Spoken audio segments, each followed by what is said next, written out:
All right, all right. Good evening, everyone. Welcome to another episode of Moses Mighty Men. It's been really good so far. We are on. Can you believe this, guys? We're on episode 6 already. Wow. We've gone through quite a bit in the last few weeks, but yeah, we're looking at the lives of people from the Exodus story.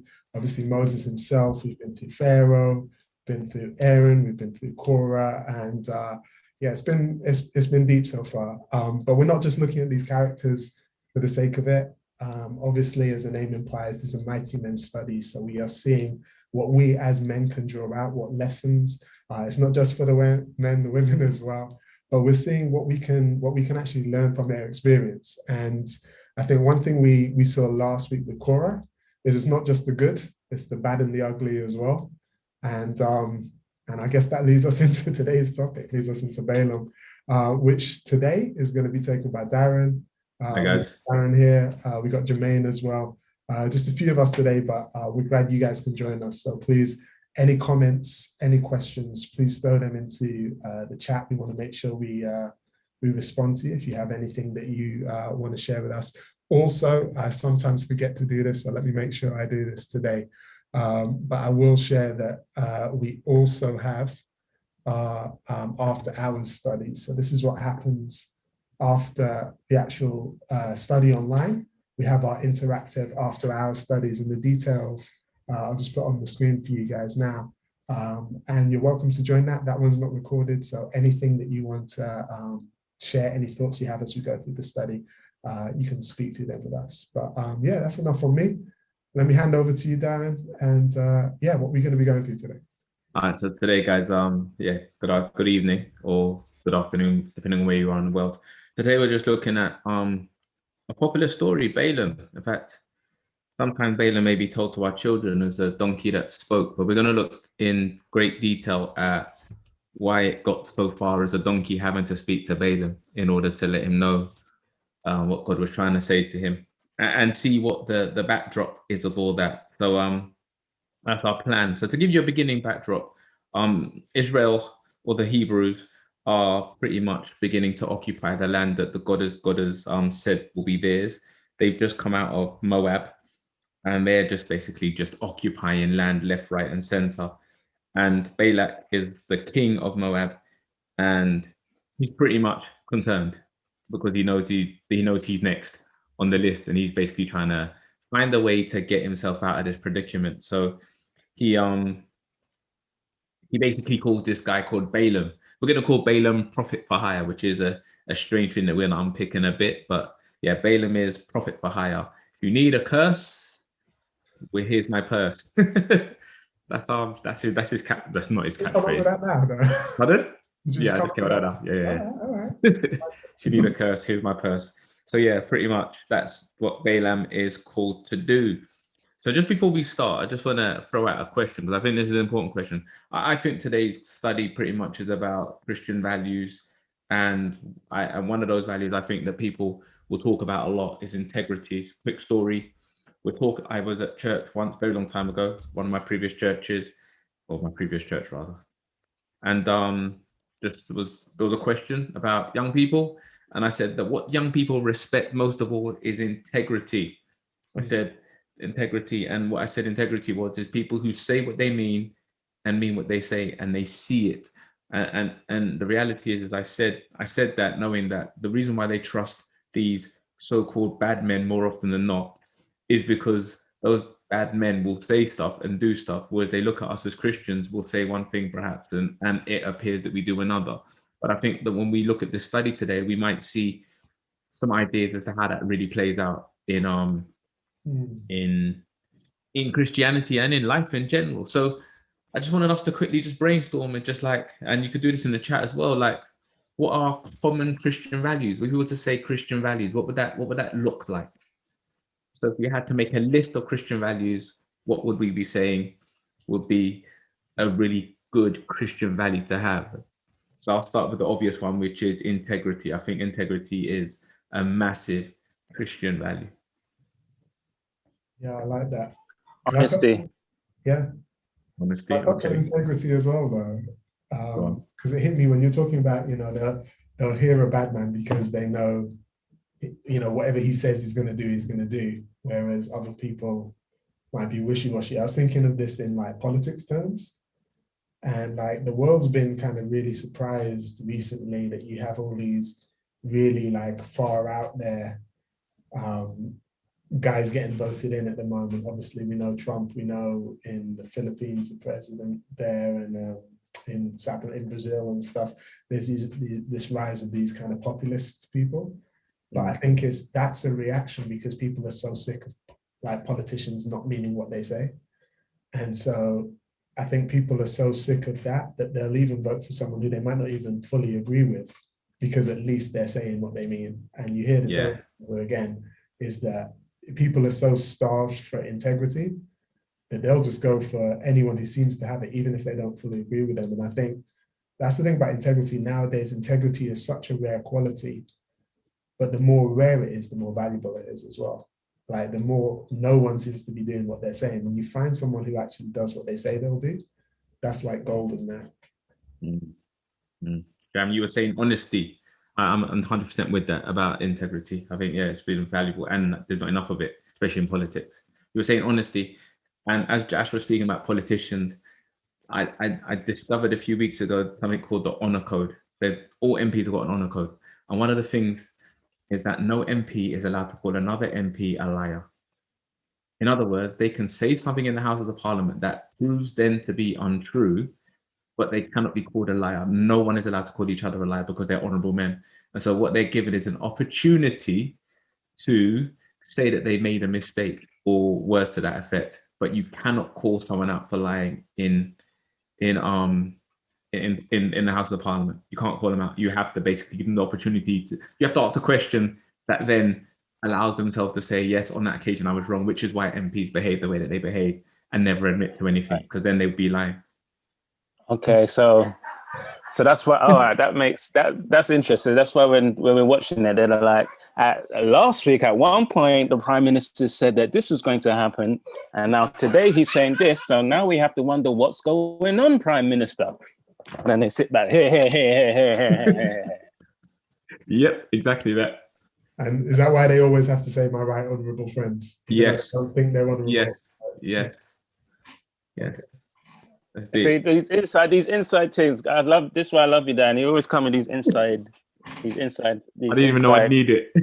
insights. So I was gonna say, what you was just saying there again, Ashley, about integrity and people being starved for it, and they will go to anywhere, and that's why people have codes. Like they would say stuff like "honor amongst thieves," like even criminals and people who make a living off of doing bad things have a code of integrity. Like if you're a thief, you don't steal amongst your thieves. If you're in prison, I was watching this video the other day, and he was saying like this prisoner was in. Sorry, I'm at my mom's. That's why you're seeing random people. I'm occupying my mom's room. It's random. I'm looking at my mom like, why are you coming in there for? It's like, it's her room. It's my room. It was this guy. He was an inmate, and he was saying that he was an inmate with this guy for 2 years, and they became really, really good friends, like best friends. But then he found out that he was in there for something that, if he didn't stab him or beat him up, then he would die. And it was just like he was calling it prison politics. That way. He was calling it prison politics. So even though he had been his friend for over 2 years, best friends, the fact that he found out what he did, it meant because of the prison politics dictated that he would have to stab him or seriously beat him up. And this was a conflict that he was going through. But then again, where does the integrity, he won't be going through that unless he was battling with integrity. Yeah. Or principle of integrity. It's like everyone recognizes that's like it's a universal value. We're calling them Christian values, but they're godly values that I think in some way are built into all of us. And even when, it's weird, even when we don't have it, we like to see it in others. We hate not seeing it in others. So I think, honesty, integrity, I think humility as well. Like we hate seeing pride in other people, even when we have it in ourselves. That's probably why it annoys us so much when we see in other people. According to Freud, isn't it? Like we hate when we see the things that we don't like in ourselves in other people. So humility, honesty, integrity. Any more before we dive into this? Because we could talk about this all night and not even get into Balaam. Faithfulness. Faithfulness. Okay. Yeah, I'm with that. Definitely. So question then, before we start, we know, do we see any of those things in Balaam on the surface? Faithfulness, honesty, integrity. What was the other one? Humility. There we go. Yeah.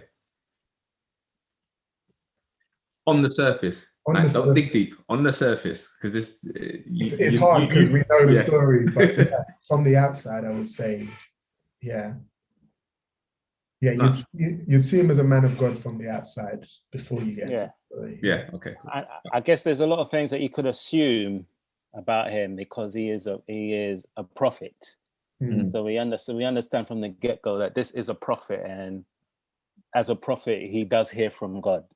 So it has to have a level of faithfulness to know that God exists, for him to recognize that when God is speaking to him, it actually is God. So I guess there are some surface things there that we can just assume that he's faithful. He's probably got a degree of humility, knowing that the God of the universe is talking to him as a human being, type of thing. So those surface things, I reckon. Okay. All right, let's start in verse 4. Yeah, start in verse 4. Just read that for you. Now Balak the son of Zippor saw all that Israel had done to the Amorites, and Moab was exceedingly afraid of the people because there were many, and Moab was sick with dread because of the children of Israel. Then he sent messengers to Balaam the son of Beor at Pephor, which is near the river in the land of the sons of his people, to call him, saying, Look, a people has come from Egypt. See, they cover the face of the earth and are sitting next to me. Therefore, please come at once, curse this people for me, for they are too mighty for me.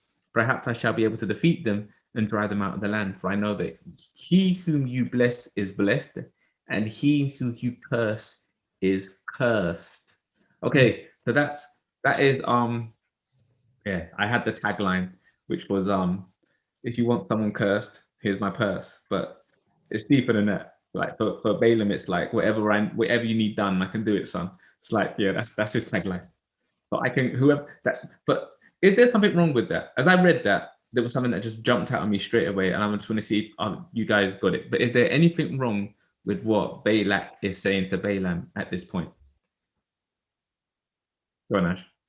There is. I almost want to focus on the context first, because like we said it at first, but like if you're Balak, look what you've got coming towards you. Yeah. The mightiest nation the world had ever seen was Egypt. These guys dealt with Egypt. Then you had the Ammonites and the Amalekites. These guys dealt with them one after the other. Now, all of them had armies that were mightier than these guys. All of them had proper armies. The Israelites don't even have an army. They just have like farmers, but they won all these battles. So now you're panicking because you're like, I have no way to defend myself. I know these guys are coming towards me. What do I do? And you almost have to rate Balak a bit, because he's smart enough to know the only how do you explain them coming out of Egypt? Well, their God was fighting for them. All these other battles, their God was fighting for them. Now, I can't beat their God because I'm not spiritual, but let me get a spiritual person. I've heard about this guy, Balaam. He's a prophet. Anything he says seems to happen. Therefore, if he blesses someone, they'll be blessed. If they're cursed, they're cursed. If I get Balaam on my side, I can curse them and then I'll win. So like you see his train of thought and what he knows, but like you said, there's something wrong with it. Jermaine. I reckon there's something wrong. I think it intimates something wrong, a chink in the armor with Balaam, and there's a chink in the armor with Balaam. One second. Yeah. Popular. So the chink in the armor is and the thing that I see. Go on. Sorry. Yeah, the baby came in to say, but it was a cute moment. It was a cute moment that was happening. So I think there was a chink in the armor of Balaam, and I think Balak recognized what it was. And I think the clue is in the last thing that he says, for who you curse will be cursed and who you bless will be blessed. You know, there are certain things that, you know, that will draw something out of someone. So like I'm part of this men's group, and it's almost like they know if they mention a certain thing in that group, like I can bypass a lot of the discussions that go on in there, because I'm just like, nah, I don't need to get involved in that. But then they will say something that will just draw me out. They will say something that was like, I need to respond to this. And I think Balak understood what's going to draw Balaam out. If I speak to his pride, if I say, you know, you're the man, who you curse will be cursed and who you bless will be blessed, that's going to be the thing that's going to draw him out, because he's not going to be able to resist trying to live up to that reputation. And I think Balak might have understood the chink in Balaam's armor. Like if I bait him out on that last one, that's what's going to make him come out and do something as ridiculous as curse the children of Israel. Mm-hmm. Jay, that's so deep, because we're all susceptible to that. Like, so you know, I do like photography and illustration. So I probably shouldn't say this, because now I'll just expose myself even more. But sometimes people ask me to do something that I don't do. Like they'll ask me to do animation, or they'll ask me to do, I don't know, like a video. And these things I know how to do, but I don't really specialize in stuff. But you know what people will say if they really want me to do it? They're like, yeah, but you're Ashley Bloom, you can do this, you can do that, you know. And it's like, and you're like, now I don't want to let you down, because your opinion of what I can do is so high. And it's mad, because like Balaam's a prophet, and the definition of a prophet is you just say what God tells you to say. But he now gets this thing of, from the outside, it looks like whatever you say goes. And it's mad, because when we say that reminds me so much of Jonah. Jonah's thing was, I don't want to go and curse them, because you're not going to follow through, God, and then I'll look like a prophet who, you know, that'll spoil my 100% record. You know what I mean? And that was, apart from wanting to hurt the Ninevites anyway, that was a big thing for him, was, you know, I've said they're going to be cursed, and now you don't curse them, God. And I don't even know if Balak was doing this on purpose, but I 100% agree with Jermaine that this is what triggered Balaam to, like, we think it's the money, but I think the pride is at least as important as the money thing. The humility all of a sudden just like shrinks away, like. But then again, there are moments in Balaam where you can be like, all right, you think that he's going to get back on board. Like, you've been drawn in, as we all do, we get drawn in, but then you've got opportunity to check yourself and be like, all right, wait. Because he does say after a while, you know, I only say what God tells me to say. Shall we go there then? Let's go there. Let's just write the story. Yeah, let's not jump ahead. So, oh, sorry. Yeah. Oh, wait, do you want to do the part where they actually ask him first? Yeah. That's what I'm gonna do. Yeah. Let's have that conversation. That's from verse 7, I think. Yeah. Okay, cool. Let's bring that up. Do you read, Jam? You can. Verse 7. So the elders of Moab and the elders of Midian departed with the diviner's fee in their hand, and they came to Balaam and spoke to him the words of Balak. And he said to them, lodge here tonight, and I will bring back word to you, as the Lord speaks to me. So the princes of Moab stayed with Balaam. Then God came to Balaam and said, who are these men with you?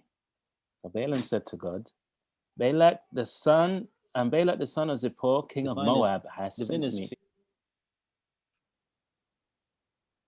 So Balaam said to God, the son of Zippor, king of Moab, has sent me, saying, look, a people has come out of Egypt and they covered the face of the earth. Come now, curse them for me. Perhaps I shall be able to overpower them and drive them out. And God said to Balaam, you shall not go with them. You shall not curse the people, for they are blessed. Wow. So there's the instruction, right? That's God's response. Question, and it's a stupid question, but we have to ask stupid questions so that we're clear about what's happening here. Is there any reason why Balaam could misinterpret that message?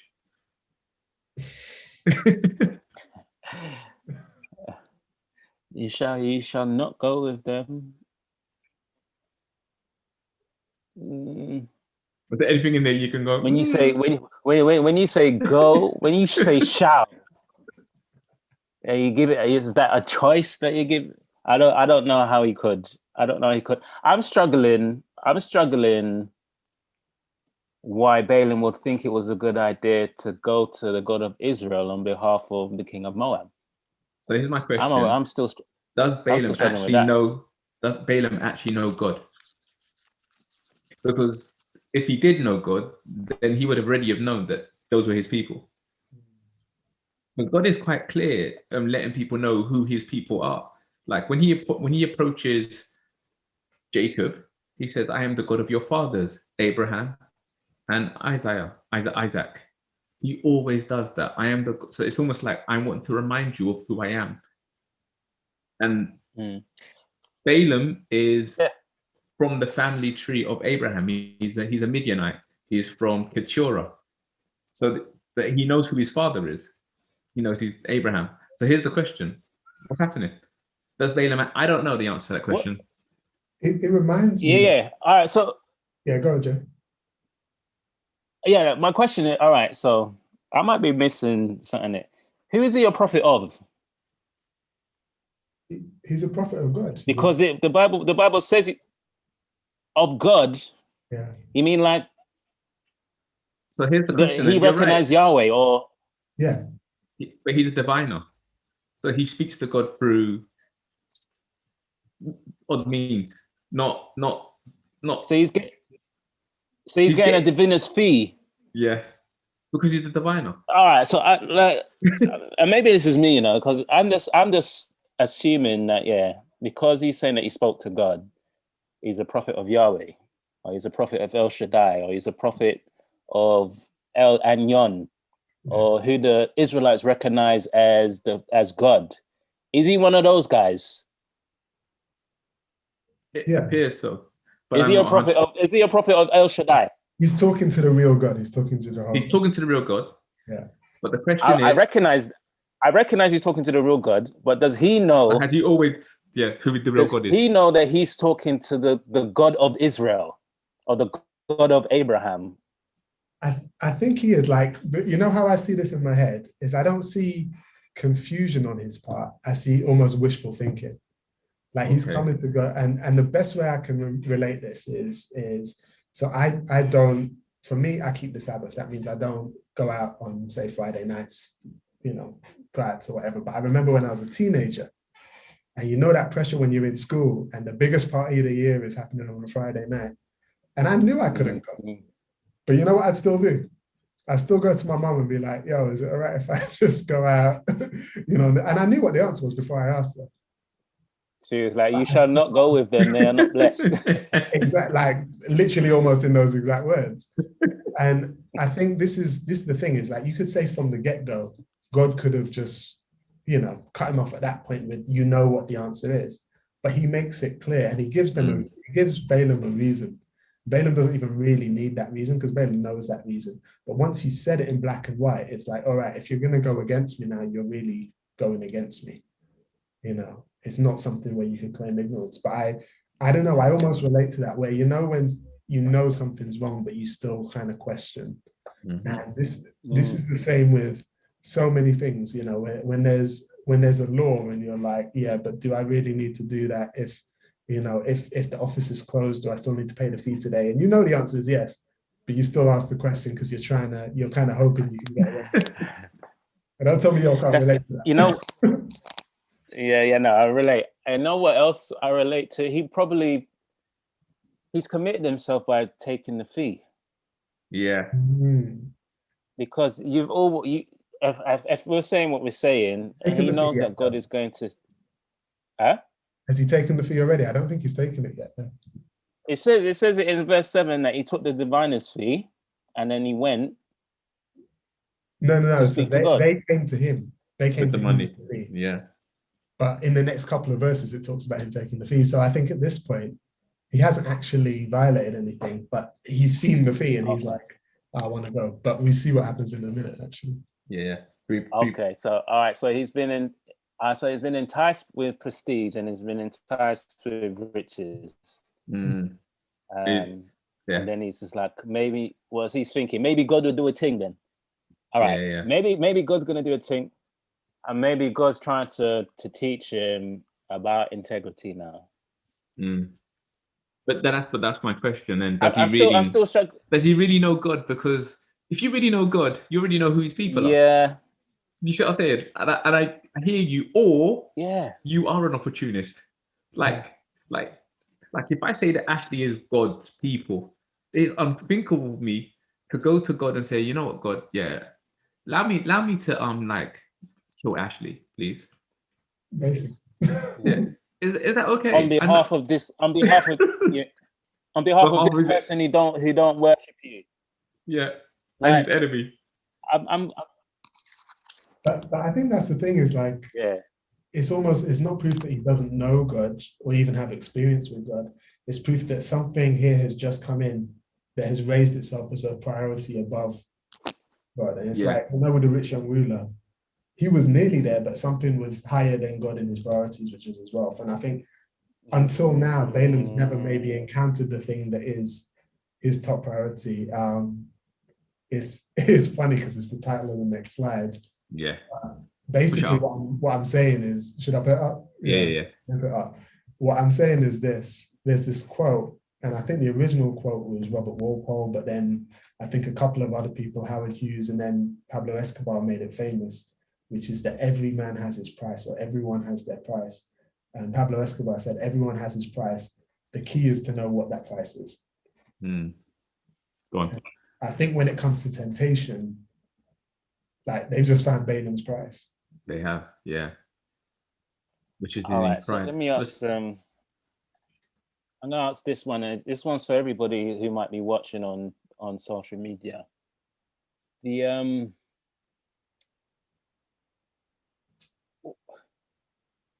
there something out there that makes us stupid? Is there a price out there that will turn us foolish? Knowing who your ancestor is, you're from Keturah and Abraham. The Israelites have come out of Egypt based on a promise made to Abraham, made to your people. God's been faithful, and you're going to ask to speak against your people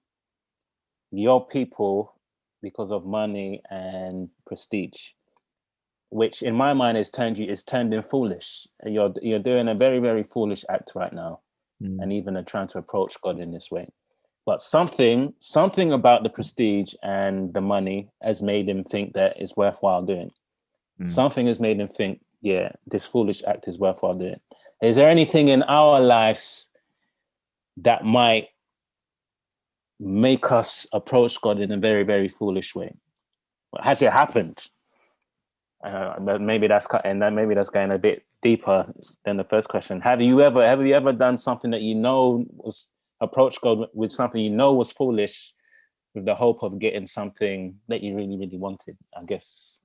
But I'm putting out there to you, man, and the wider social media community. Yeah, I'd love to hear about that. Wow. I don't know if to be honest, I kind of feel like if I want to do something that I know that God doesn't want me to do, I'm not even approaching him. I'm not that brave. I'm not that brazen. I'm not, it's just, yeah, I am, and I'm putting it out there. Wow. I am blatantly the kind of guy that's going to go, I'm ducking God and I'm ducking the conversation. I've always been like that I don't do that.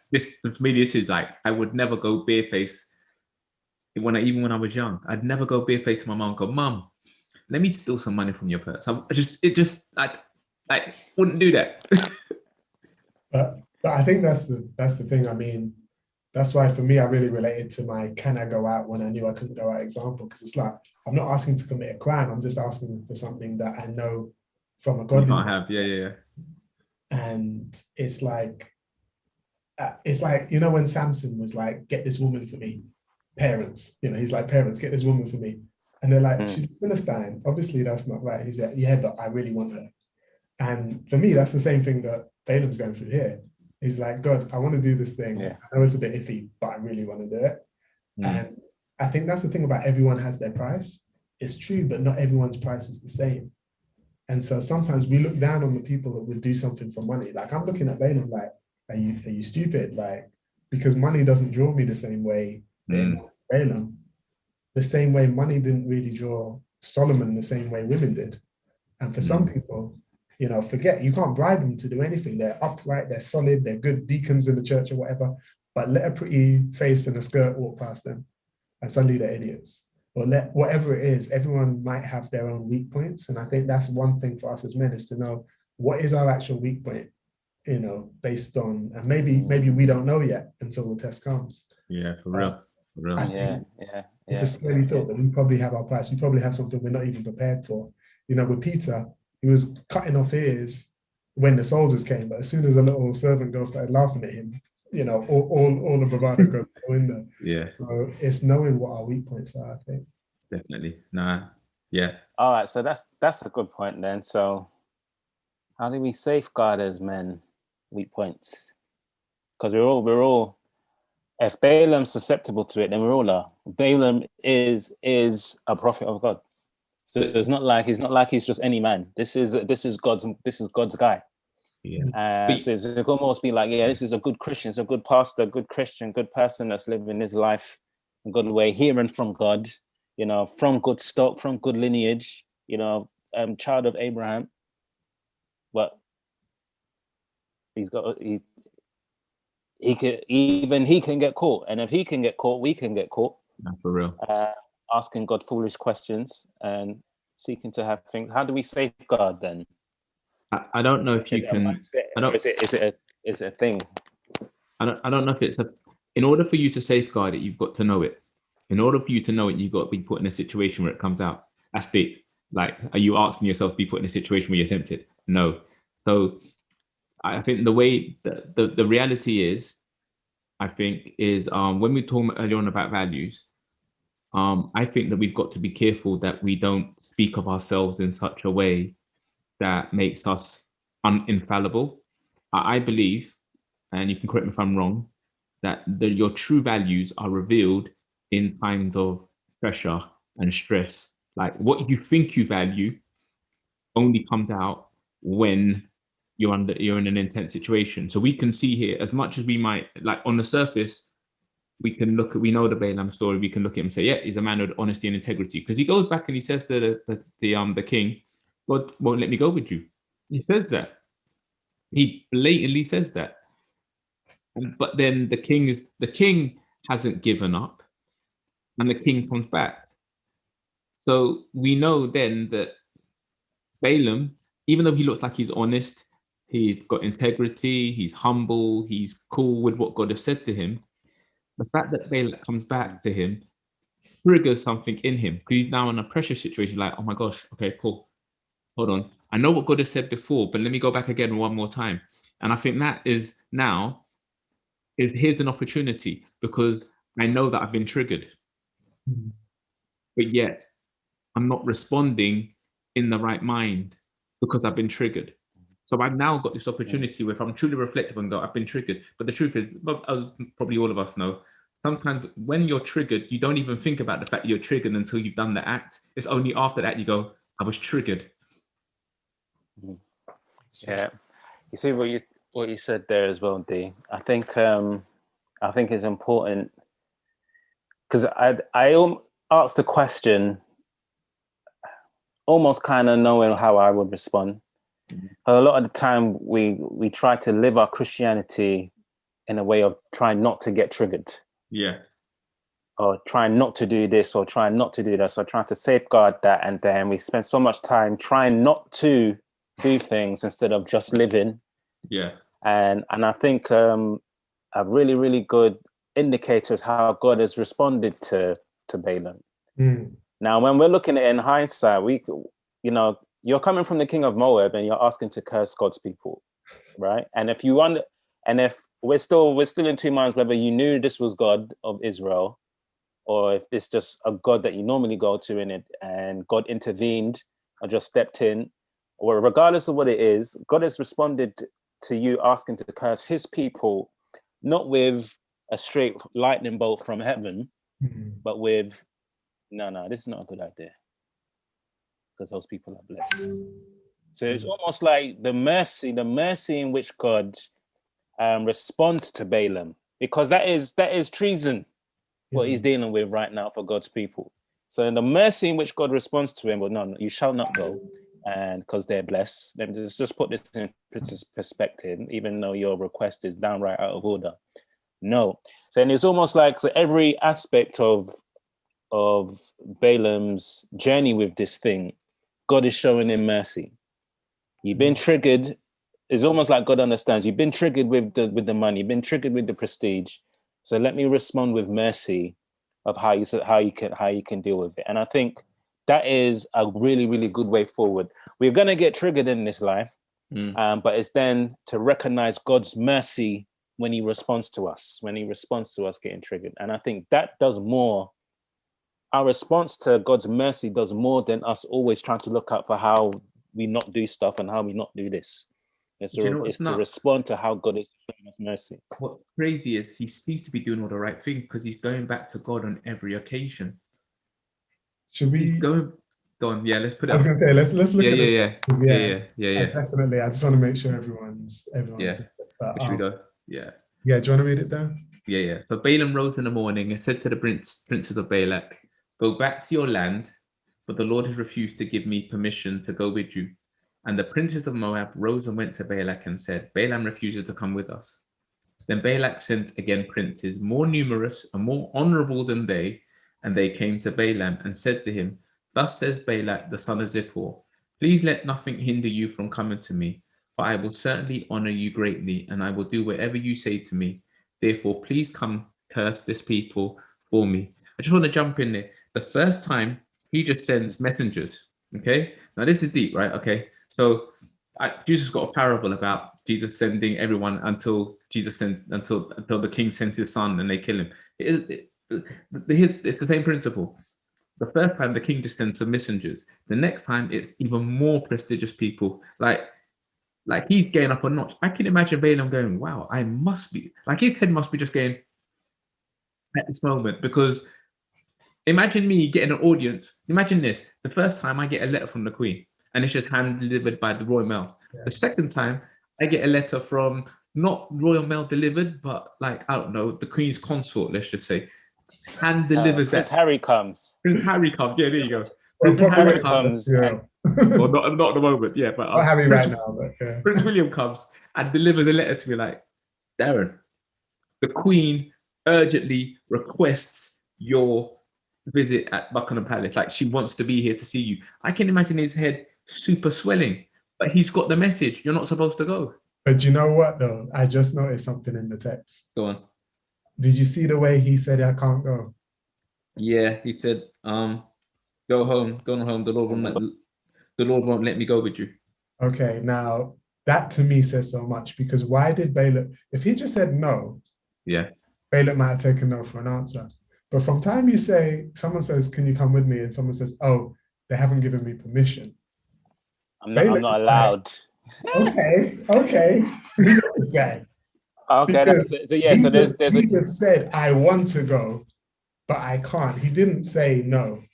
And he didn't even add the real reason why he couldn't even go. If like he missed it. People are blessed. And you know what? You know what's so interesting, because that now I'm thinking Balaam is like super smart, or like he's trying to run game, because the way how the Moabites they worship a god of appeasement. So with their understanding of God, I'll give you a few extra stuff, and then you will do what it is that I'm requiring. Yeah. So when he's saying go home because the Lord has not given me permission to go, it's almost like he's saying, "Oh no, so your God just needs a little bit more money then." Yes. Your God just needs a little bit more oil, maybe a little bit. You're bargaining, man. He literally thinks you're bargaining. Yeah. A little bit more massaging, and then he would come. It's almost like when, you say, "Are you coming to lunch?" and someone says, "Oh no, my wife said that we can't do it." Then I'm just like, "Oh, you want to come, but your wife is the one is not making you come." Let me speak to her, man, and let me convince her. Or maybe if I throw some diamonds, or whatever it is, whatever her price is going to be. I'm gonna coin a term for that. I'm gonna Yeah. just to jump in. I'm gonna call that selective honesty. Yeah. Selective honesty. It's the truth, but there's elements missing. But Yeah. it's something you can so take into your life because, you know, people struggle and they're like, oh, the pressure, you know, if your boss is trying to make you do something or work a day when you can't, and you don't want to just say, no, I'm not available. So you're like, oh, it doesn't look good right now. Or, yeah, I don't know, we'll see how it goes. They're going to keep texting you back. You know, Yeah, let for your real. yes be yes and your no be no. You're trying to avoid this temptation. You know, don't tell the girl, I don't know. It doesn't seem like a good idea. Tell her no. You know, whatever it is, be clear with your no, especially if it's a no from God. Amen. I agree. I think, not gonna lie, that's something I struggle with. Go on, Jack. And I think it plays into what we're talking about, integrity. Yeah. From the get-go, Balaam shouldn't have needed to go to God to get permission. From the get-go, he should have said, go back to where you come from, Moab, because I know that the God of Israel is not going to curse the Israelites. Yeah. Like if he's got any type of sense, he knows that this answer is going to be no from the get-go. So from his integrity, should have just let him know, no, I'm not even going to go to God with this, because I already know within myself that this is not gonna fly. But something has made him question his own value system. And I guess it's the prestige and the money that's made him question. And I guess that's something that, you know, we cannot deny. Our value systems always get tested all the time. Trust me. Every time you walk down bricks in summertime, value systems getting tested. You get what I'm You saying? don't even get that far. Yeah, let your no be no then. Yeah. But that is deep. That whole idea of that's something I struggle with. So when someone asks me something, if I don't want to do it, I find it hard to say no in a clear, definitive way. I'll say things like, I'm not sure, I doubt it. Like I'll do all of that stuff. I don't know why. It's almost like I don't want to upset someone. Because I feel like if I say no, they're going to be disappointed in me. When the truth, sometimes you just need to, like in class, don't get me wrong, if I say no, I mean no. That's a different ball game because I'm in control.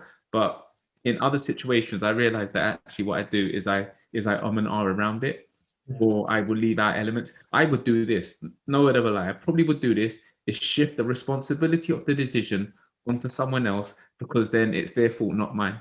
Yeah. So that's what he does. Yeah. And I'm separated. I'm divorced from it now. It's not me that doesn't want to do it. It's and I guess that's not integrity. That's not integrity. No, it's not. And I see me doing that all the time as well, actually. And it's not integrity for real. Sorry, Ash, go for it. Bro. Yeah, no, I think there's two things that jumped out at me about that. Is how many times has that type of response, like picture this scenario, right? Happily married guy, you know, him and his wife, good relationship and everything. But then this beautiful, attractive woman at work notices him, doesn't know he's married, and texts him. And his first response isn't something to say, oh, my wife, this or that. And somehow the wife just gets left out of the conversation for ages. And he doesn't give that clear no or that clear warning signal. Why? Because it appeals to him. He's like, wow, this really attractive woman is interested in me. So there's not a theoretical story time Balaam thing.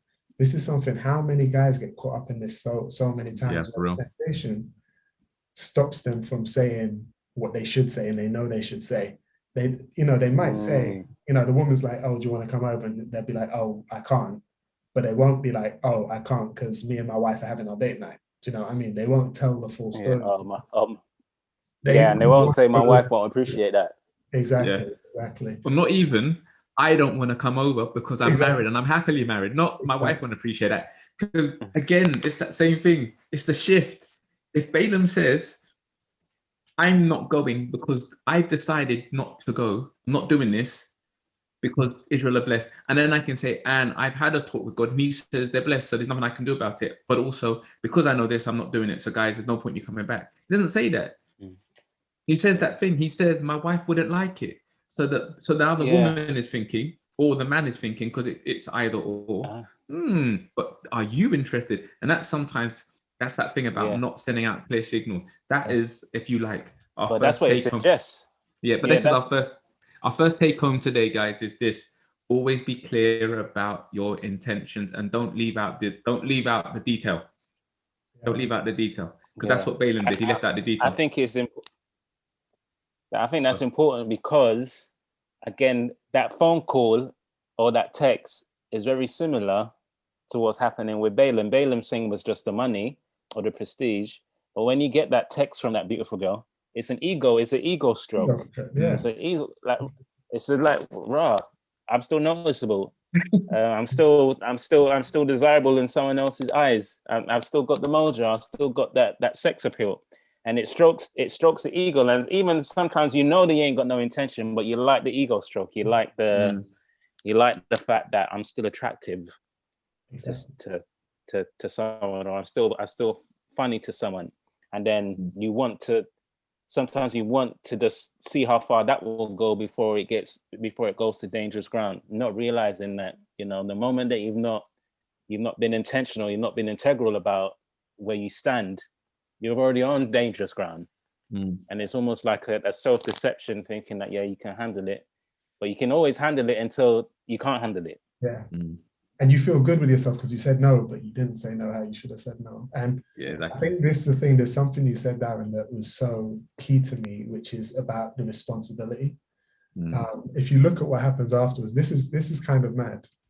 It says, Balaam answered and said to the servants of Balak, even if Balak were to give me his house full of silver and gold, I could not go beyond the word of the Lord my God to do less or more. Now, therefore, please, you also stay here tonight, that I may know more what the Lord will say to me. You know what he's done? He's named his price. What? He's named his price. He's named his price. You said no. Oh my God, he's talking I can't do it. He's talking out both sides of your mouth. You've named your price. That's double speak. That's two-faced talk, bruv. Even if you gave me that Mercedes that you're driving around in, I still wouldn't do it. You've named your price. But stay here. But stay here, yeah. But stay here. Oh, but stay here and let me see if God's gonna do it. Yeah. Like, what? So that's why you can't even blame. To a certain extent, you can't even blame Balak for. Nah, Balak's out of this. Balak's just doing his thing. Yeah. He's like, I'm trying to get my thing. Balak's actually being faithful to his stance. He's being more he's got more integrity than Balaam right now, because he's staying faithful to his value system. He's reading the signals that Balaam is giving him. Balaam's mouth is saying no, but everything else about him is saying yes, especially this. And what kills me about the end of that verse is God says, okay, you can go with the man. And I think this is the thing, is like, we might be like, well, why did God say you can go? And it's because, like you said, if God had just thrown a lightning bolt in the ground, then Balaam could have carried on the sinfulness in his mind, but he would have been like, but I've got no choice. Sometimes God actually removes the barriers and says, you've got a choice. Now it is actually up to you to see if you have integrity. Because if God physically doesn't give you a choice and you don't do something, that's not integrity. No, exactly. But when you have to choose, yeah. Let's just bring up verse 20. That just popped into my head. It's starting to pop into my head. Just verse 20. I just wanted to do that, and I'm just going to bring up a thing because I think all of us will know this. So God came to Balaam at night, and said to him, if the men come to call you, rise up and go with them, but only the word which I speak to you, that you shall do. So Balaam rose in the morning, saddled his donkey, and went with the princes of Moab. Who's been in this situation? I remember this from my childhood. It's all coming back now. You ask and you ask and you ask and you ask and you ask and you ask and you ask and you ask until your mum says, go and do the thing that you want to do. Because you're tired. She's tired now. She's tired of you constantly badgering her about the same thing. She says, go and do it. Not because she wants you to do it, but because she recognizes that you're going to do it anyway. So it isn't like she's giving you credence, or your dad. I haven't given you credence, or hasn't given you she hasn't allowed you to do it. She's basically giving you the opportunity to make a decision now. Go and do what it is that you've chosen to do and deal with the consequences of it. So like, just go and do it and just get out of my face, pretty much. Who's been there? Who's been on the other side of that? Just keep constantly just badgering mum or dad. So dad says, mum says, yeah, me all the time. Do what you want to do, yeah. Yeah, do what you want to do. But you're going to do it anyway. And I feel that's why God responds. He says, if the men call you, just go. I told you not to go, but you want to go. So if the men call you, just go. And we want God to be like that a lot of the time. Yeah. Christians, we want it to be if I'm going to go wrong, God, throw a lightning bolt in my way. And the thing is, God will throw things in our way, but he won't make the decision for us. Because then, you know, we feel good that we've done the right thing, but we haven't actually made a choice to do the right thing at all. We just never had the opportunity to do the wrong thing. So God gives us the opportunity to do both, and then we have to choose. Yeah, I find that with a lot of questions. That start with, is it sin to Yes. dot dot dot? Is it sinful? Is it sin to dot? Is it sinful to dot dot dot? Am I saved if I dot dot dot? Am I lost if I dot dot dot? And it's almost like that categorically no to this, no to that mentality is what people think is what keeps them safe, and it's not. It's actually the integrity. It's actually the integrity that keeps you safe, not the, like what you're saying, actually, not the barrier that stops you from going across the river. Because the issue is that you want to go across the river. That's what the issue is. Yeah. And that's why you're asking, is it sin if I go across the river? Because the fact is, you want to go across the river, and you just don't want to get in trouble for going across the river. But what God is trying to deal with you, God is trying to get the desire of wanting to go across the river out of your system. He's trying to get you to be integral about that thing, not just to have a barrier of not doing it. Yeah. Do you know, a lot of people don't get that. No, but do you realize that's why in what I drew up and that whole thing about you, God not wanting you to do that thing, which is why God responds the way he does, which now begins to explain what happens next. Because if you were to take, if we go on to the next bit of the story, which is the bit that maybe all the children like, which is the donkey talking, it begins to make more sense. Like, God said go, but God is angry. Why is God angry? Like, you said go, God. Why are you angry? Because I'm now tired of the way that you're responding to me. So go and do the thing that you're gonna do, but know that you're gonna say what I've got to say. But I'm not happy with you. Yeah. And don't mince my words here. I'm not cool with what you're doing. I'm still gonna do the thing that I need to do because these are my people. But I'm not cool with what you're doing, so I'm angry now. And so I need to let you know how angry I am. And I think as well as, and that's the thing. Yeah, sorry, go ahead. Go for it. Now I was going to say, and it's not always... No, I was going to say that's the thing. Sorry, okay. We got a bit of a delay. You go. Sorry, go on. You go. Go. Okay. So I think the thing with this is that it's not always God angry as in an emotional response. He's like, we're driving towards the edge of a cliff. And he's like, there's a cliff there. There's a cliff there. There's a cliff there. And eventually he'll be like, okay, drive if you want. But the cliff's still there. And I think this is the thing. Sometimes we act as if God doesn't give us a choice, but he always gives us a choice. He gives us a choice in all our actions.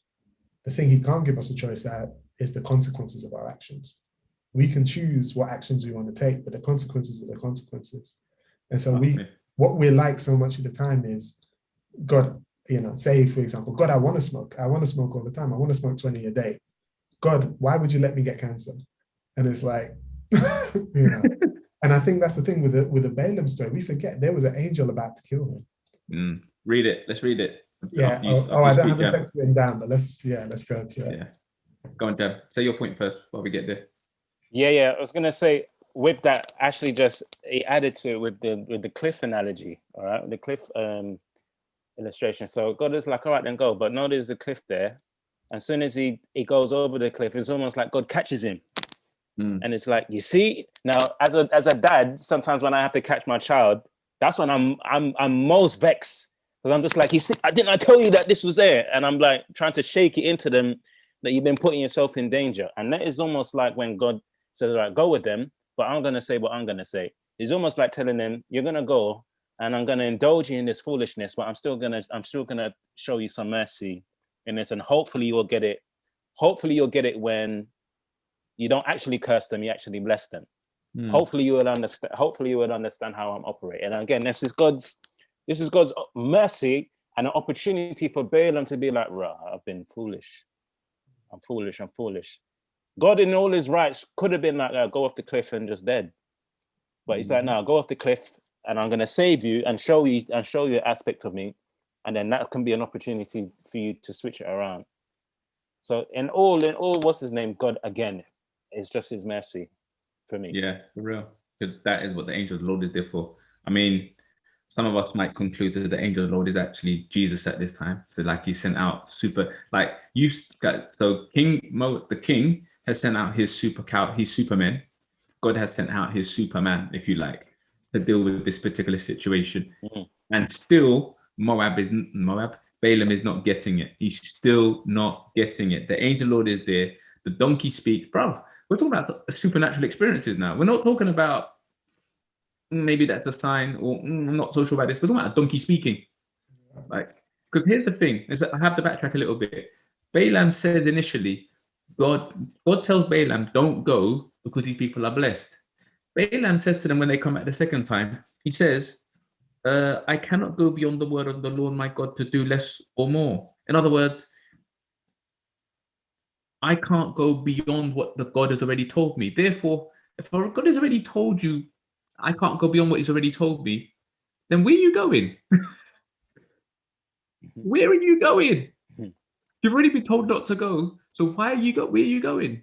And again, it's that thing of that same badger, which is why it's so deep that Balaam has to that God has to put the donkey there. Has to put the donkey there. And yeah. Okay. Right, sorry guys. All right, yeah. So let's just summarize the donkey issue then. And it's just really simple, which is there's an angel of the Lord there, and the donkey talks, and Balaam strikes the donkey 3 times, and then Balaam's eyes are opened. Mercy. Balaam sees the Lord. He gets to see the Lord. And so he's in this situation now where he is off and he's going to finally do the thing that he wanted to do, but not in the way that he expected. So he doesn't even get to enjoy it. So how do we feel about that? Like that's an experience, right? Like getting into a situation and you can't enjoy it. You just can't enjoy it because it's almost like, I don't know, I've done this once. I went out on a Sabbath when I wasn't supposed to, and I did not enjoy the experience once. And I toyed with the whole experience the whole time. This Friday night Sabbath, like, oh, I'm not supposed to be here. I know I'm not supposed to be here. And so you end up like not dancing, not doing anything, just like clock watching. Yeah. 100%. It's almost like once you have a revelation of what the angel of the Lord is about, like everything just goes out the window. It's just almost like, yeah, you can just stop pretending now. You're not going to be able to see Jesus and still do the thing. It's just not gonna. It's not gonna happen. It's not gonna happen. I think that's why the last point I make on the donkey point is interesting, is what he says afterwards. He realizes, wow, God's just saved my life. I was about to be killed going in this direction. And he says what you'd expect him to say, verse 34. Balaam said to the angel of the Lord, I have sinned, for I did not know that you stood in the way against me. Now, therefore, if it displeases you, I will turn back. Now, even just a couple of things on that. I've sinned because I didn't know that you were in the way. Not I've sinned because what I was doing was wrong, but I had sinned because I didn't realize there was any punishment. Therefore, if it displeases you. Now, if someone's about to kill you for doing something, I think the word if is not really needed there. It's obvious as well. But then the angel of the Lord said to Balaam, go with the men, but only the word that I speak to you, that you shall speak. So Balaam went with the princes of Balak. And that's the point. Like anyone in their right mind at this point, when the angel's like, no, go with the men, I'd be like, no, it's all right. I'll just go back home. Don't worry about it. But Balaam's like, okay, right. He's made it okay. Now I can go and do what I want.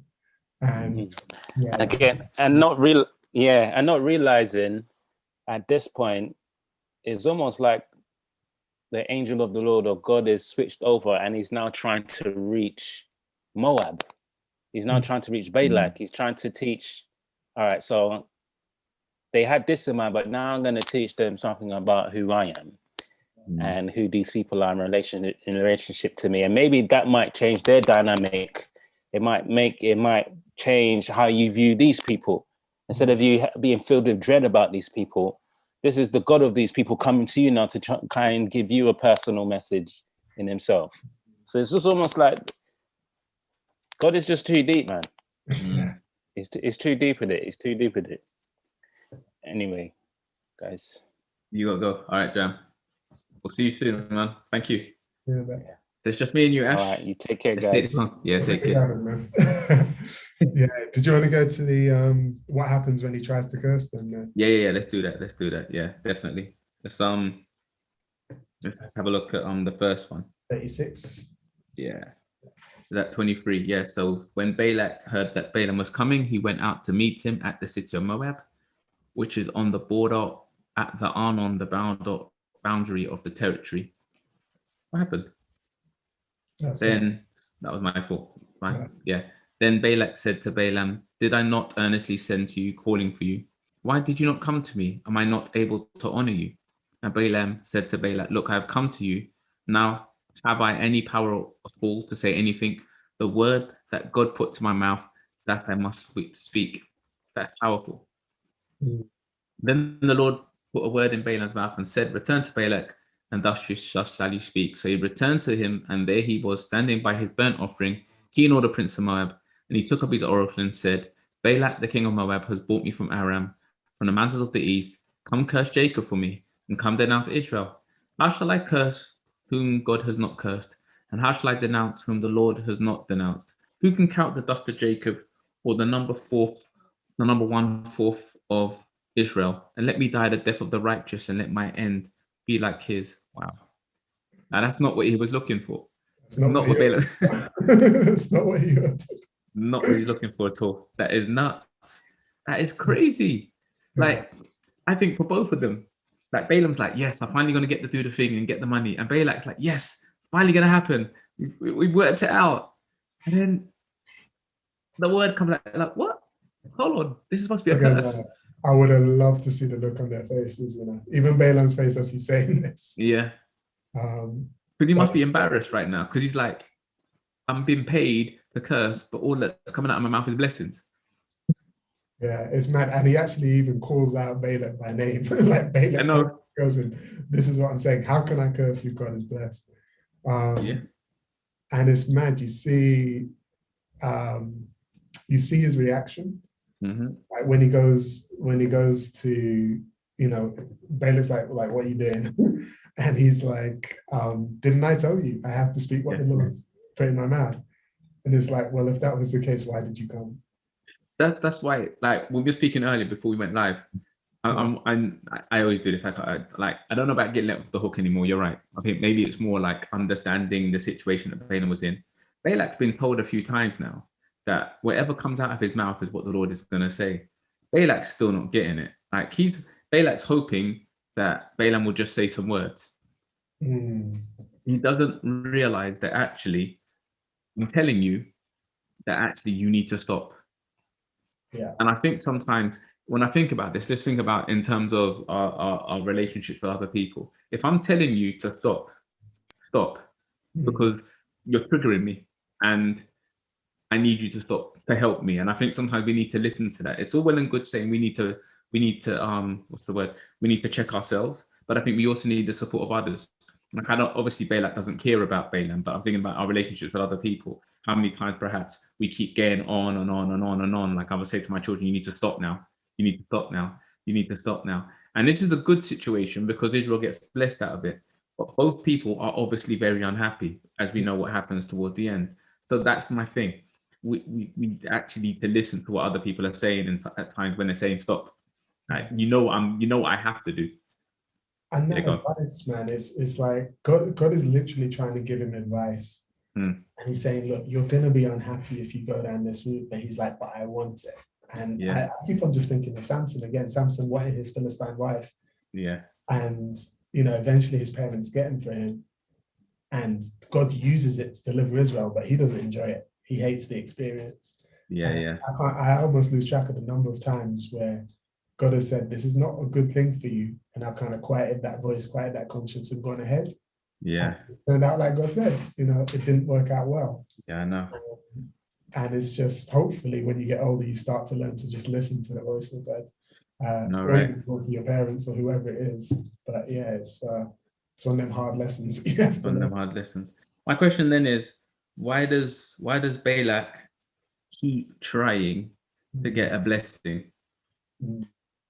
what is he hoping is going to change the second time around? I mean, I can understand the second time, but I don't understand the first time. Like twice the man has given you what you're not looking for, and even worse, he's cursing you. Yeah, that's the point. You know what? Let me put it up, bro. because this is the second time, and I'll put the third time after this. But he says, "Rise up, Balak, and hear. Listen to me, you son of Zippor. God is not a man that he should lie, or a son of man that he should repent. He has said, and will he not do? Or has he spoken, and will he not make it good?" So in the blessing, that I love this. Balak just paid for his own rebuke. You understand? Like, he gave the man jewels and stuff. Yeah. And he's getting cussed out because of it. But God's trying to warn Balak as well. He says, "Behold, I've received the command to bless, and he is blessed, and I cannot reverse it. He has not observed iniquity in Jacob, nor has he seen wickedness in Israel. The Lord his God is with him." And it's a bit mad, because what just hit me is Israel doesn't know this is happening. No, they don't. They don't know how God is protecting them right now, from even a spiritual attack. And I'm thinking, how many times are we walking through our lives and others might have might have bad thoughts towards us or bad intentions, and God actually protects us without us realizing. But I think one thing in answer to your question is the reason Balak keeps trying is he doesn't really get what a prophet is. The madness is, that's why it's weird that Balaam keeps trying, because he knows what a prophet is. He genuinely means it when he says, "I can't say anything that God doesn't tell me." Now, when you look from the outside, it looks like Balaam's got some power, because if he says something, it happens. But if all you're doing is transmitting the word of God, which Balaam knows is the case, he realizes there's not really any power in me, there's just faithfulness. And the moment I stop trying to be faithful, it's not something that you can buy, or the idea of being a prophet for hire makes no sense, because you don't own anything. There's nothing you can sell. And the word of God is not yours to sell or buy.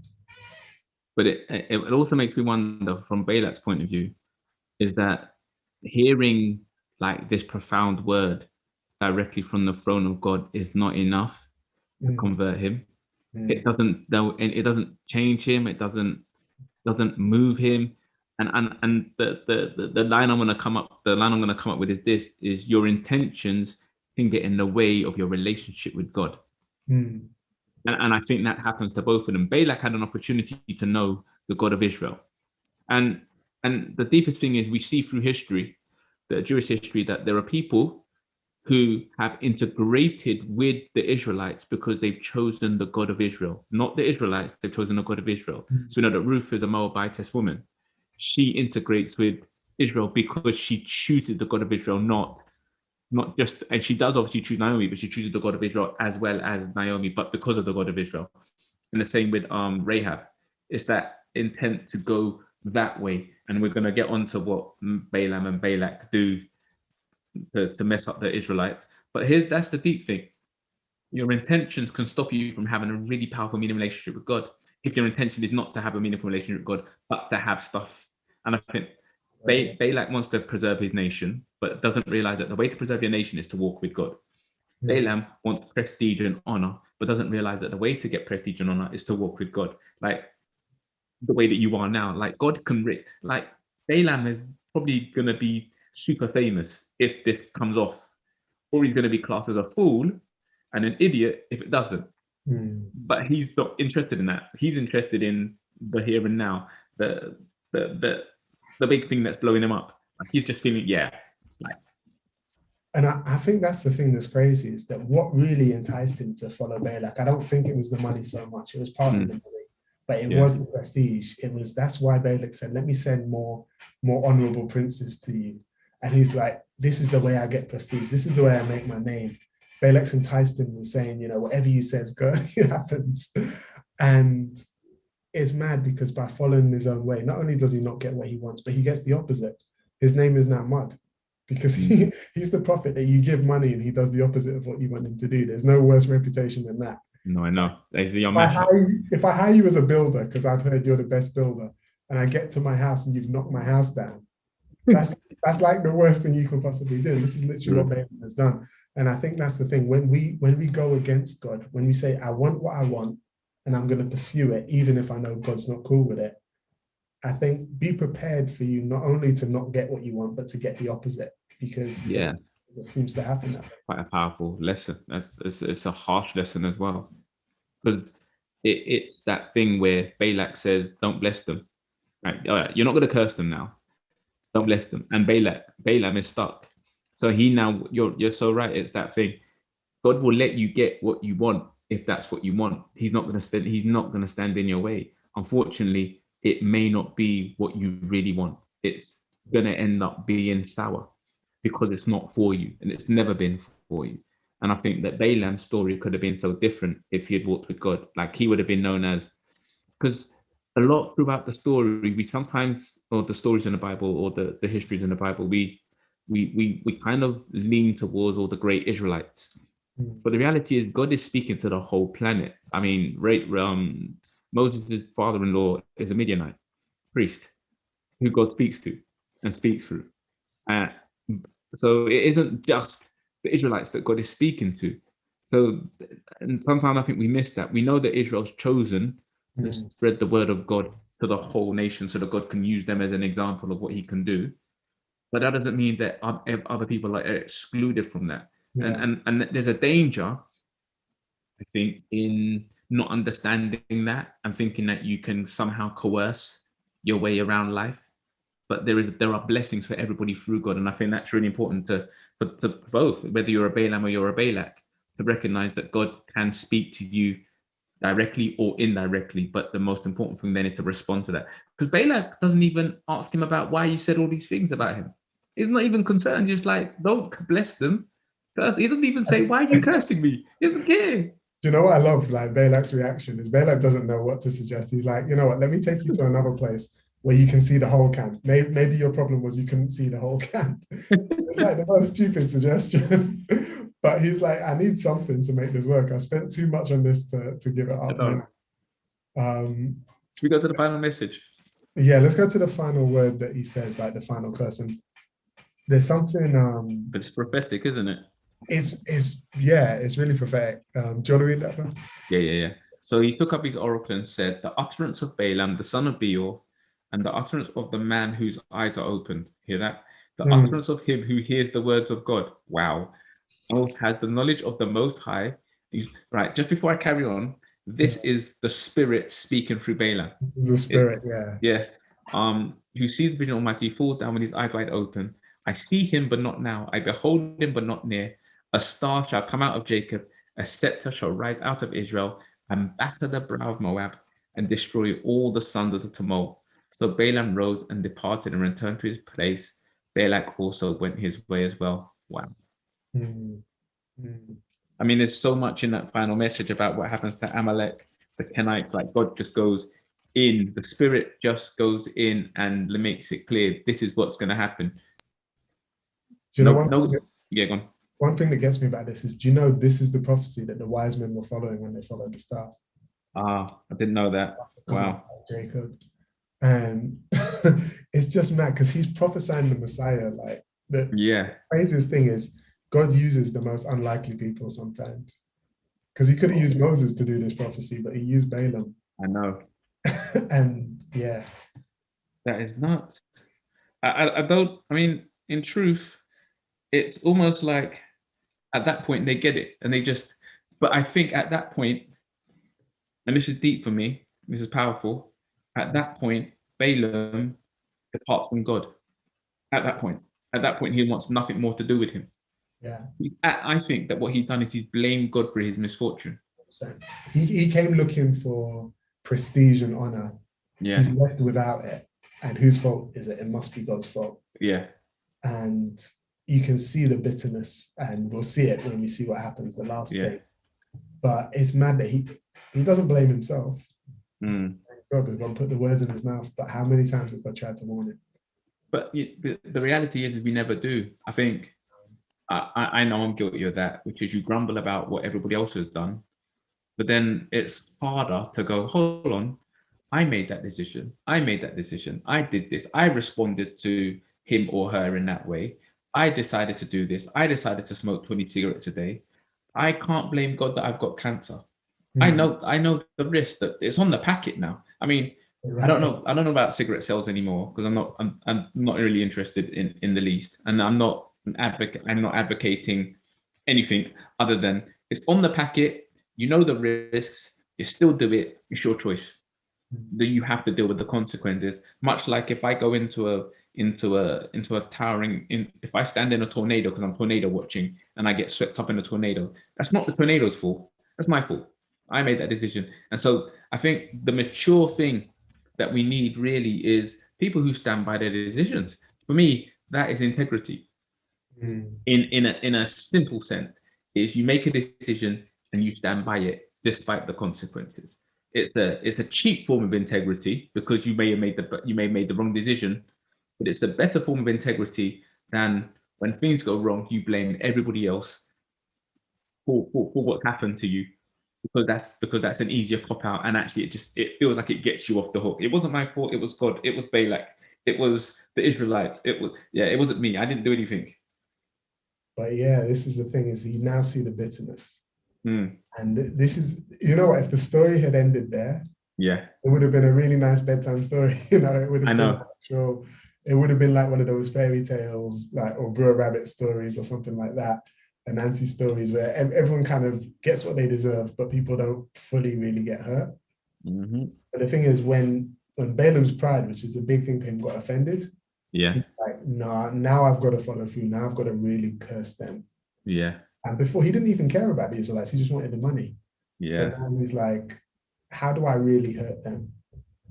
And it's mad because the prophecies told him, we just read that second prophecy when it said, I've seen no iniquity in Jacob. And Balaam's like, okay, well, I know how to get Jacob. Iniquity in. If there was iniquity in, yeah, that protection that God's saying, it would leave them. Yes. And I think that's the man that, like, we need to understand what this means for us. God says nothing's powerful enough to take you out of my hand, out of my protection. But if you choose to separate yourself from me, that's a different story. It's literally like God's got this armored bunker that we're safe in. And he's like, I've got you. You're fine. Nothing can touch you. But we're like, no, I'm just going to step outside the door. And he's like, well, what are you doing? Wow. My gosh. Because you know what I'm thinking now is that Balaam is so angry. And I know it doesn't say this in Numbers. It says it in 2 Peter and in Revelation. He's so angry that now he encourages the people to not only to basically go against God, to eat things sacrificed to idols, to commit sexual morality. He's like, he basically taught Balaam, because if you want to get the Egyptians, if you really want to get the Israelites, there ain't no point cursing them. Just put things around them that'll be a stumbling block to them. That is deep. Like the man of, all right, let me put this in speech marks. The man of God, the man who God speaks through, has now found a way for the children of Israel, the children of God, to fall. Yeah. That is like. And he teaches the enemies of God how to hurt the children of God. But he's a man who God speaks through. Yeah. Yeah. I'm speechless because it now tells me that that as men, we need to put our trust in God first and foremost. And it doesn't matter how. So when we were speaking before, guys, we were speaking about some concepts, and we were getting in really deep. And one of the concepts was performance Christianity. And I feel like Balaam was doing performance Christianity or performance faith or whatever you want to call it, because you may not all be Christians. But he was doing this performance for so long that when he finally got tired of the performance, his true self came out. His true self came out. He decided that, you know what, I've had enough. And now I know what to do. I'm just going to go and do it, because I think he ended up hating the very people that he could have ended up understanding and being a part of. I think that's mad, because you made a point about Jethro. Jethro was a priest in Midian. Yeah. He was one of the best friends of God's people. I know. Balaam was a prophet in Midian, and he was their enemy. And I think this is the madness, is how far he's gone when he left his door on the day that he thought he was going to, collect his reward and stuff, did he ever think he'd be at the point where he was really fighting God? Because he's asking God for permission. Should I go this way? God told him no. And he gets to the point where he's actively fighting God.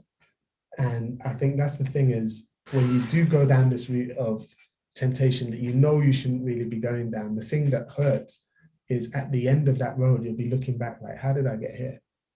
How did I get this far? And I think what kills me is that at first he's asking for permission, can he go with them? At this point, he's chasing after them saying, hey guys, I've got another idea how we can curse Israel. And it's weird. Sometimes you're tempted to do stuff, and God might even close up the way for you to do that temptation. And that should be the moment that you're safe. But just like Pharaoh running after the Israelites into the Red Sea, you're like, oh, but let me just chase it. And it might be something you might have been praying to be like, help me resist this. And you realize when you're left to your own devices, forget resisting, you're actively chasing it. Yeah, definitely. And I won't go into specifics, but we know, we've been there. Yeah, it's just, I think we can, and this is why I love the word of God so much, because it's very easy to detach yourself from Balaam and Balak and kind of go, yeah, that would never be me. But you can put yourself in that situation. And I think that the lesson to learn from this, which is deep for me, is we've got to check ourselves every single step of this journey as men of faith. It's that simple. Like, we can't take our eyes off. The enemy is rampant. The enemy is looking for all types of ways to remove the blessings from your life. It's that simple. And if he cannot remove the blessings from your life, he will cause you to remove the blessings from your life. And that's why you've got to be so careful, because Balaam blesses Israel. There's no shadow of a doubt. But yet his actions caused 24,000 of them to lose their life. Yeah, should we go? Yeah, so let's go read that. Yeah, that's talking around the text. Let's bring it up. Where are we at? That one there. 25, I think, 1 to 5. Yeah. But now Israel remained in Acacia Grove, and sound like a road. And the people began to commit harlotry, with the women of Moab. They invited the people to the sacrifice of their gods, and the people ate and bowed down to their gods. So Israel was joined to Baal of Peor, and the anger of the Lord was around against Israel. Then the Lord said to Moses, take all the leaders of the people, hang the offenders before the Lord out in the sun, that the fierce anger of the Lord may turn away from Israel. So then Moses said to the judges of Israel, every one of you kill this men who were joined to Baal of Peor. Peor is where Balaam's for, right? Yeah. There's our link to Balaam. A very obscure link to Balaam, but yeah, there it is. But I think what's mad is I just realized he knew what would work for them because it had worked on him. Yes. He discovered every man has his price. I knew what my price was. Yeah. They're going to have their price too. And their price, I'm not going to come to them and be like, let me give every man some money. But you know what I can do is I can get the beautiful women of Moab, and I can come and say, you know what, let's have a party. We'll eat some food. You'll worship my gods. Yeah, no, it's not. Yeah, but it's just, and that is crazy for us, because we don't know our price really until we're in a situation. Like, we think we know our price. Like, I could blatantly say to you now, I would never do that. Like, my wife was doing a blog post and she was talking about love. And we were just talking, and I was saying, you just got to go a little bit deeper on this. It's not really that. It's this, me just being my same old. No, you've got to be a bit more like this, rather than actually just saying, nah, it's really good. Her post was really good, by the way. It's on Instagram. And then we came across this song, and I don't know the full details of the song, but it's a Meatloaf song, and it says, I would do anything for love, but I won't do that. Well, you don't remember that tune, man. We were playing that all the time. Yeah, but the crazy thing about that song is I was reading about it, because I thought, what does it actually mean? And what he's saying is he would do anything for love, and then he's listing a couple of things that he wouldn't do. So and I think it's a conversation between a man and a woman, and I think the woman saying, would you leave me alone? Would you stop bothering me? Would you? I'm not interested in you. I just whatever it is that the woman was saying. He's saying, I'm not going to do that. I'm not going to do that. I'm not going to do that. I'm not going to do that. I'm not going to do that. And I think the reality is that's how we are. There are times when we think that we would do anything. Like, there is nothing that will stop me. There was nothing that you could put in my way. Nah, bro, that would never happen to me. We need to be so careful, because that pride and arrogance is generally our downfall. I'm not saying, I don't even know if Balaam ever said that, but Balaam was quite clear. Doesn't matter what God says, I'm not going to go beyond that. So the way that, and this is what I said in the beginning, the way that Balaam determined to do the thing that needed to be done was to stop talking to God. Oh, yeah, that's, yeah. Yeah. Bring that out.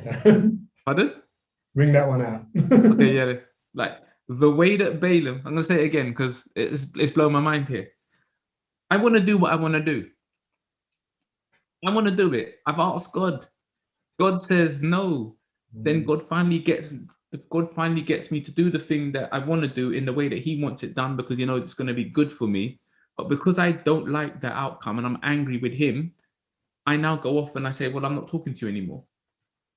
That is dangerous.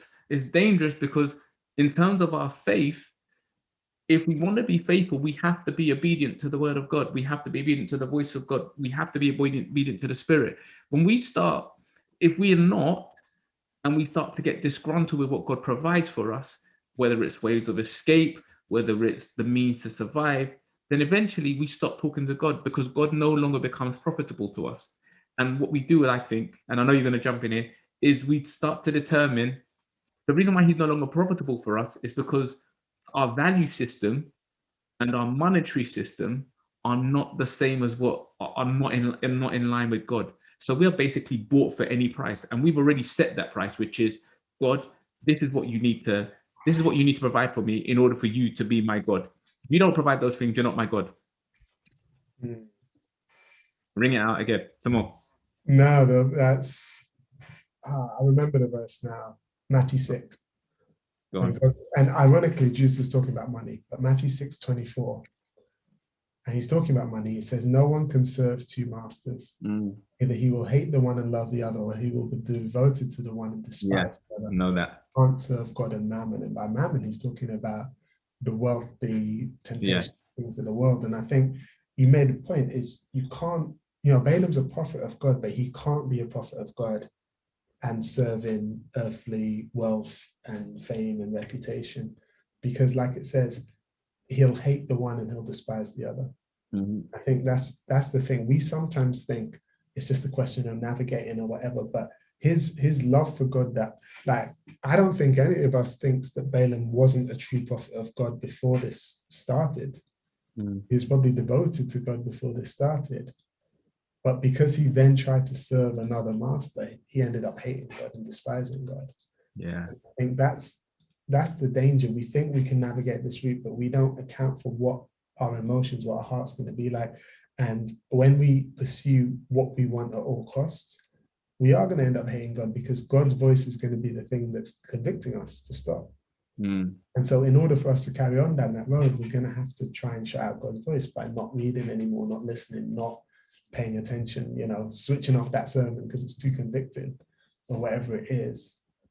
We're not going to be able to still have a foot in both camps. And so I think, there's a big lesson from massive lesson. I mean, when you were talking earlier about going out and knowing that you're not supposed to go out, I know in terms of relationship with my mum back in the day, that there were times when I would end up just being miserable or angry with her for things that I chose to do that were blatantly against her will for me. And I think even if we can take it down to that base level, and I think the lesson to learn from that, as you've said, is we've actually just got to take a step back from ourselves, and we've really got to think about, like, to get on this faith journey properly. And it's hard because we need to trust the Spirit.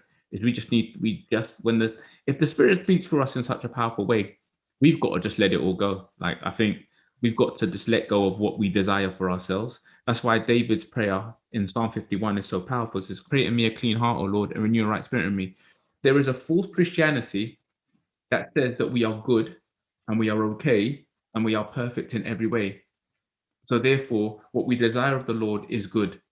For me, that's a false Christianity, simply because it doesn't account for our fallen nature. it doesn't account for the fact that we are flawed and God is desperately trying to fix our flaws. It presents us as okay from the beginning when we know that's not the state.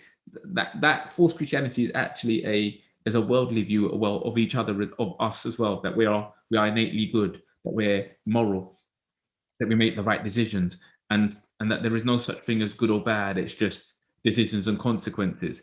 When actually, no, the Bible is quite clear. There are good decisions and there are bad decisions. And I think Balaam makes a bad decision, but he doesn't care anymore because now he blames the outcome of the decision not on himself, but on God. I'm listening to myself and I'm thinking, that's what I've been doing a lot of. Yeah. I know that I've been doing a lot of. And so, again, here's the deep thing. How do I get away from that? We know that Balaam prays. I'm going to try and wrap up now.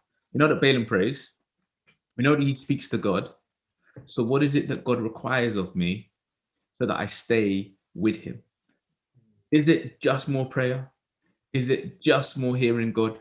Or is it actual, genuine obedience and real integrity, which is, as God has said to me, I will say. And not only that, I will put it into my heart. And I will not just say God said, but even though that is a good thing to say, I will take it as though I've said it too. It will be my word, just as much as it's God's word.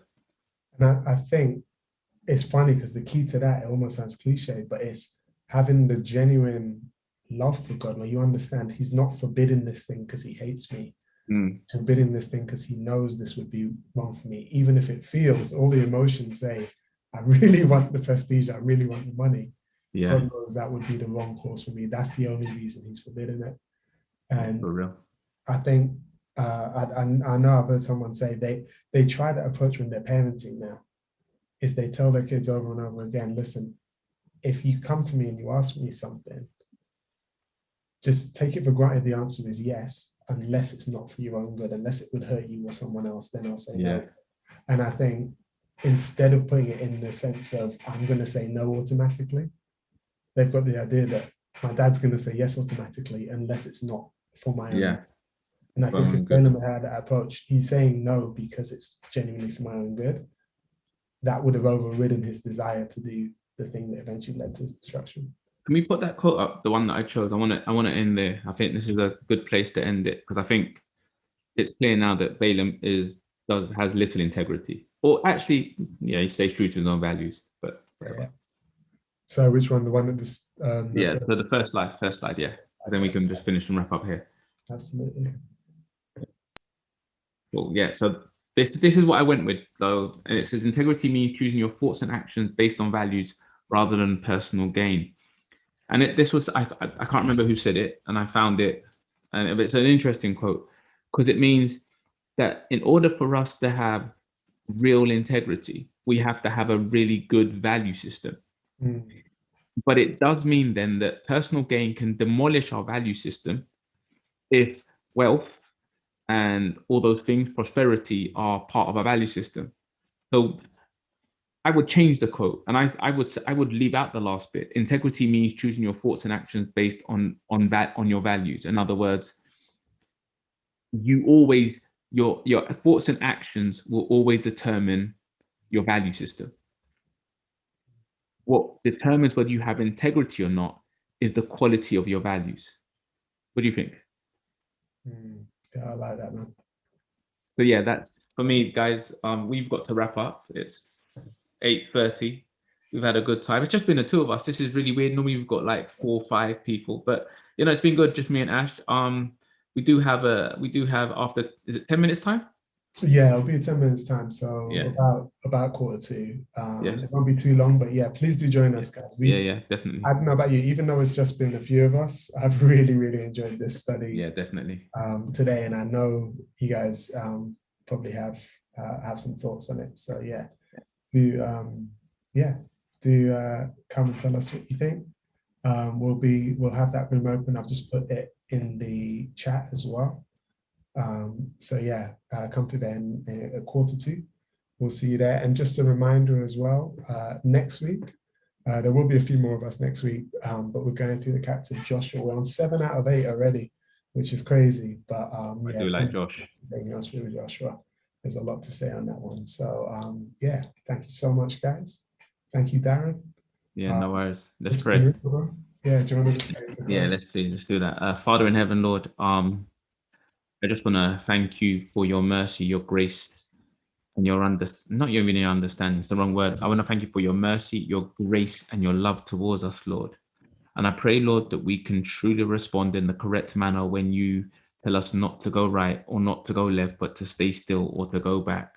Lord, I pray that whatever direction you tell us to go in, Lord, that we will adopt the heart of obedience and adopt the heart of humility, and that we will divorce ourselves from our selfish interests and marry up with your selfless interest, Lord, your desire to grow others, Lord, rather than destroy others. Father God, I thank you that we were able to just come together and look at this with a spiritual eye. And I pray, Lord, if there's anything that we've missed that will be picked up in the next session, but also that, Lord, that it will come to our mind throughout the week and that we'll walk away knowing something new about you, Lord, that will make us want to stay with you for even more and even longer. Father, we thank you for those who are here, and we thank you for those who weren't able to make it or maybe watch us at a later time. We thank you in Jesus' name. Amen. Amen. Amen. All Thanks, right, guys. Darren. Yeah. See God you in a bless bit. you. Yeah, See yeah. you in a little bit.